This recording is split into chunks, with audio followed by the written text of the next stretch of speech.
अस्सलाम वालेकुम प्यारी बहनों, उम्मीद है आप सब खैरियत से होंगी। प्यारी बहनों का नावल राज़ों भरी दुनिया। आज का उन्वान है तकदीर का बोझ। तकदीर का बोझ episode 2, written by Fatima Baloch. Phone बंद हुआ तो सबा ने गहरी सांसें भरी। खाला ने परेशानी के आलम में कुरान पाक की तिलावत शुरू कर दी। सबकी नजरें दरवाजे पर थीं कि कब वो रिश्तेदार आते हैं जो सबा के लिए नई जिंदगी का फैसला करने वाले थे। चंद दिन गुजरे तो सबा को इसकी खाला के बेटे नुमान के साथ भेज दिया गया। नुमान की जिंदगी बज़ाहिर पुरसुकून थी।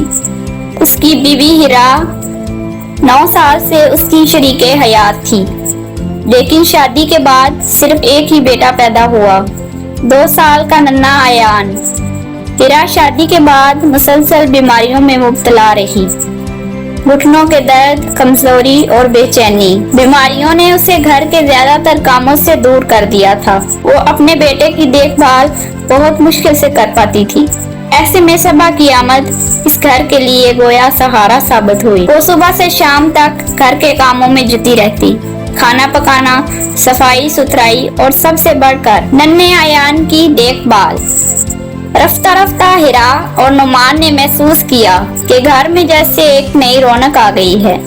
नुमान के वालिदैन पहले ही गुजर चुके थे, इसलिए सबा की खाला भी इस घर में रहती थी, लेकिन इनकी सेहत दिन ब दिन खराब हो रही थी।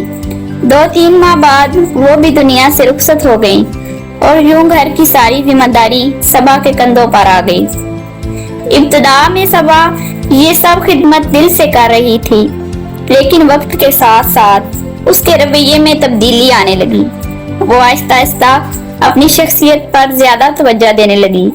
नए कपड़े, बनाओ सिंगार और नरम लहजा, उसकी हर बात में एक नया एतमाद झलकने लगा। हिरा अपनी बीमारी और मासूमियत के बायस कभी इस बदलाव को गहरी नजर से ना देख पाई।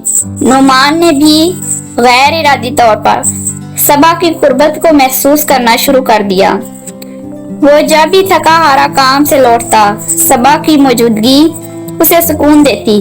सबा अपनी चालाक फितरत से ये सब बात समझ गई थी कि नुमान उसके जाल में आहिस्ता आहिस्ता फंसता जा रहा है। एक दिन सबा किचन में खड़ी बर्तन धो रही थी। नुमान आहिस्ता से आया और पूछा, सबा तुम मेरे बारे में क्या सोचती हो? सबा ने चौंक कर इसकी तरफ देखा। वो लम्हा ऐसा था जहां लफ्जों के बगैर ही दिलों की जुबान बोल रही थी। नुमान ने हिम्मत करके अपनी बात कह दी, मैं तुम्हें चाहने लगा हूँ। तुम्हारे बिना ये घर, ये जिंदगी अधूरी लगती है। सबा के लबों पर हल्की मुस्कुराहट उभरी। उसने नजरें झुकाई और नुमान के जज्बात को कबूल कर लिया। उस दिन के बाद इनके बीच एक खुफिया रिश्ता परवान चढ़ने लगा। नुमान का रवैया हिरा के साथ बदलने लगा। वो छोटी छोटी बातों पर उसे टालता और ज्यादा वक्त सबा की तरफ मुतवज्जा रहता। हिरा को कभी कभार ये तब्दीली महसूस होती, लेकिन नुमान अपनी बातों के जादू से उसे यकीन दिला देता कि सब वैसा ही है जैसा पहले था। इधर सबा अपने मकसद में कामयाब होती जा रही थी। वो घर की मोहब्बत, बड़ी खिदमत और अपनी दिलकश शख्सियत के बल पर नुमान के दिल पर पूरी तरह काबिज हो चुकी थी। हिरा को मिलने वाले तोहफे भी अक्सर सबा के हाथ आते और नुमान खुद ना चाह कर भी सबा को ज्यादा नवाजने लगता। सबा की चालाकी और नरमी ने नुमान को पूरी तरह अपनी गिरफ्त में ले लिया था। अब वो खाने की मेज पर भी ज्यादातर सबा की तारीफ करता, यहाँ तक कि कभी हिरा के सामने भी सबा के बनाए हुए खानों को बेहद सराहता। हिरा दिल ही दिल में दुख महसूस करती, मगर कुछ कह ना पाती। घर के दूसरे रिश्तेदार जब आते तो हैरान रह जाते कि सबा किस कदर संभल गई है। वो अब एक कमजोर और मजलूम लड़की नहीं रही थी, बल्कि एक बाइतमाद और हसीन औरत बन चुकी थी जो अपने मकसद की तरफ बढ़ रही थी। नुमान के दिल पर इसकी गिरफ्त मजबूत से मजबूत तक होती जा रही थी। यूं वक्त के साथ साथ इस कहानी का रुख बदलने लगा।